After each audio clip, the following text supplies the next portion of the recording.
Les footballeurs professionnels ont souvent une grande pression sur leurs épaules. Combien de joueurs ont voulu trop bien faire par peur de l'échec et se sont finalement ratés? Et il y a une pression encore plus forte, c'est celle sur les jeunes joueurs, plus communément appelés les pépites. Combien de journalistes ont déjà dit « mais c'est le nouveau Zidane !» Ou bien « mais c'est le nouveau Baggio !» Sauf que la plupart d'entre eux ne supportent pas cette pression et succombent à l'argent, aux boîtes de nuit et font de mauvaises performances. On essaye toujours d'associer un jeune à une légende. Et la première légende de ce sport, le roi Pelé, ne fait pas exception à cette règle. Car on lui a vite trouvé un successeur, qui n'était nul autre que Robinho. Sauf que l'ailier brésilien ne fera jamais une aussi grande carrière que son illustre aîné. Salut les foot c'est Nico, et aujourd'hui on retrace la carrière de l'éternel nouveau Pelé. Comme de nombreux grands joueurs brésiliens comme Ronaldinho, Robson de Souza, plus connu sous le nom de Robinho, a commencé par le futsal, ce qui lui a permis de peaufiner sa technique balle au pied. Parmi les autres gamins, le petit Robson était tout simplement magique, en réalisant des gestes que d'autres n'arrivaient même pas à s'imaginer. C'est pour cela que le club de Santos décida de le prendre dans son centre de formation. Pendant toute son adolescence, Robinho impressionnait tout le monde, même le roi Pelé. « Ce joueur sera mon successeur dans la Seleção », a-t-il déclaré. Robinho avait alors 15 ans. C'est alors que quelques temps plus tard, l'ex-entraîneur de Santos craqua et décida de lancer le jeune prodige dans le grand bain. Et dès ses premiers matchs chez les pros, Robinho impressionna tout le monde. Il gagna rapidement sa place de titulaire chez les Poissons. Oui, c'est vraiment leur surnom. Sachez que dans la Serie A brésilienne, il est très dur de conserver son titre. Mais il a réussi à le leur faire conserver. Santos a bel et bien gagné un deuxième titre consécutif, et Robinho n'était plus un titulaire indiscutable, mais la star numéro 1 de Santos. Car oui, il a inscrit 32 buts en 55 matchs, tout en se trouvant dans l'équipe type de l'année au Brésil. Bien sûr que tous ces événements n'allaient pas échapper aux grands clubs européens. Et je comprends bien pourquoi il s'intéressait à son profil.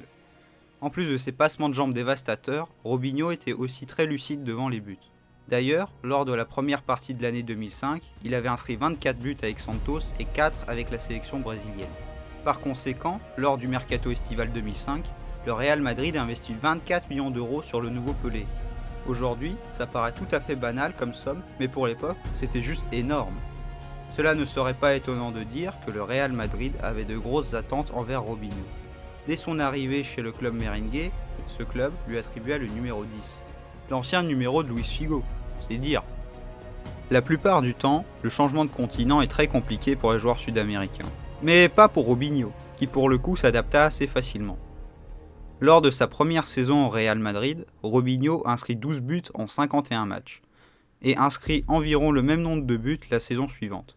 Même si l'entraîneur de l'époque, Fabio Capello, ne lui a jamais réellement fait confiance, et ne l'a pas installé en tant que titulaire indiscutable. Mais c'est lors de la Copa América 2007 que Robinho a enfin répondu aux attentes des supporters. À cette époque, le Brésil était en pleine période de transition, et l'ailier brésilien était perçu comme le futur leader de l'attaque de la Seleção. Lors de cette compétition, Robinho était non seulement le meilleur joueur, mais aussi le meilleur buteur. Il a grandement aidé à remporter la victoire 3-0 en finale face à l'Argentine. À ce moment-là, la hype autour de ce joueur était à son paroxysme. Mais cette fameuse hype a joué un bien mauvais tour aux joueurs brésiliens. Après cette triomphante victoire avec le Brésil, Robinho avait pris la grosse tête. Il réclamait constamment une augmentation salariale. Et c'est à ce moment-là que la direction madrilène s'est décidée à le vendre. Malgré ses 15 buts lors de la saison 2007-2008. Je veux quitter ce club. J'ai assez de courage d'annoncer à la presse que je ne compte pas rester ici. Ce n'est pas une question d'argent, c'est juste que je veux partir. J'ai un objectif, c'est de devenir le meilleur joueur du monde. Et réaliser cet objectif à Madrid est juste impossible, a-t-il déclaré. Ce qui a définitivement convaincu la direction à le vendre. Il voulait l'inclure d'abord dans une offre pour obtenir Cristiano Ronaldo, mais Sir Alex Ferguson ne voulait pas du capricieux brésilien dans son effectif. Les jours passaient et aucune offre n'était arrivée sur la table des dirigeants madrilènes. Et c'est à la toute fin du mercato qu'un club s'était manifesté pour Robinho. Il s'agissait de Chelsea. Mais c'est dans les dernières heures du marché des transferts qu'un autre club anglais avait transmis une offre pour Robinho. Cette fois, il s'agissait de Manchester City. En tant que nouveau riche, il leur fallait une star pour crédibiliser leur projet. Et comme Robinho était la seule star accessible à ce moment-là, ils se sont donc positionnés sur lui. et ce dernier n'était pas mécontent de rejoindre les Sky Blues. On va dire que l'offre salariale proposée par Manchester était plus que satisfaisante. Il était même devenu le transfert le plus cher de l'histoire de la Première Ligue à l'époque, soit 42 millions d'euros. Lors de sa première interview en Angleterre, il a déclaré « Je suis heureux de rejoindre Chelsea ». Son manque de sérieux a notamment été pointé du doigt à ce moment-là. Ses débuts en Première Ligue étaient plutôt satisfaisants.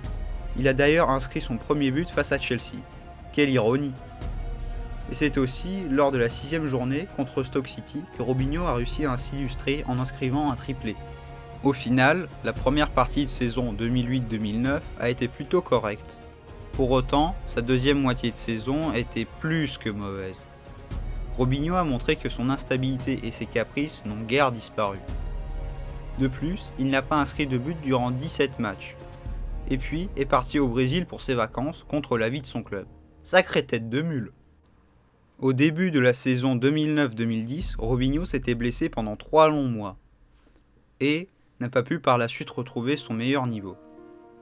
De plus, le nouvel entraîneur du club, Roberto Mancini, n'appréciait pas le manque de sérieux du Brésilien. Robinho n'inscrivait quasiment plus de buts, mais a commencé à sortir, aller en boîte de nuit ou même boire de l'alcool, et a eu une dispute assez violente avec l'un de ses anciens coéquipiers, Craig Bellamy. Les dirigeants de Manchester City ont donc décidé de l'envoyer en prêt à Santos. On ne peut pas dire que ce passage à Santos était mauvais. Il a inscrit 11 buts en 24 matchs, ce qui lui a permis d'être sélectionné pour la Coupe du Monde 2010 en Afrique du Sud. Il y a même inscrit 2 buts, dont un contre les Pays-Bas. Malgré ses assez bonnes performances avec la sélection, Roberto Mancini ne voulait toujours pas de lui. Manchester voulait d'abord le vendre en Turquie, mais Robinho refusa, car il trouvait que ce championnat n'était pas de son standing. Il rejoigna finalement le Milan AC contre 21 millions d'euros. Lors de sa première saison avec les Rossoneri, il a inscrit 14 buts en Serie A. Mais lors de la saison suivante, il se blesse assez gravement et n'a pas pu revenir à son meilleur niveau. Par conséquent, il perd sa place de titulaire au profit de Stéphane El Shaarawy. On peut pas dire qu'il était mauvais, mais on ne peut pas dire non plus qu'il était bon. Et son esprit de fêtard n'a guère disparu. Les dirigeants milanais ont donc fait la même chose que ceux de Manchester City. Ils l'ont envoyé en prêt à Santos.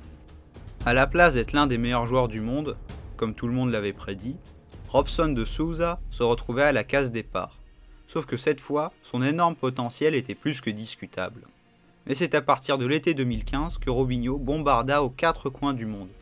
Il est parti en Chine, en Turquie, pour ensuite retourner encore une fois à Santos. Mais par la suite, a été mêlé à l'un des plus gros scandales qu'il n'y ait jamais eu sur la planète football. Robinho a été accusé de viol et condamné à 9 ans de prison. Bref, merci d'avoir regardé cette vidéo, j'espère qu'elle vous a plu.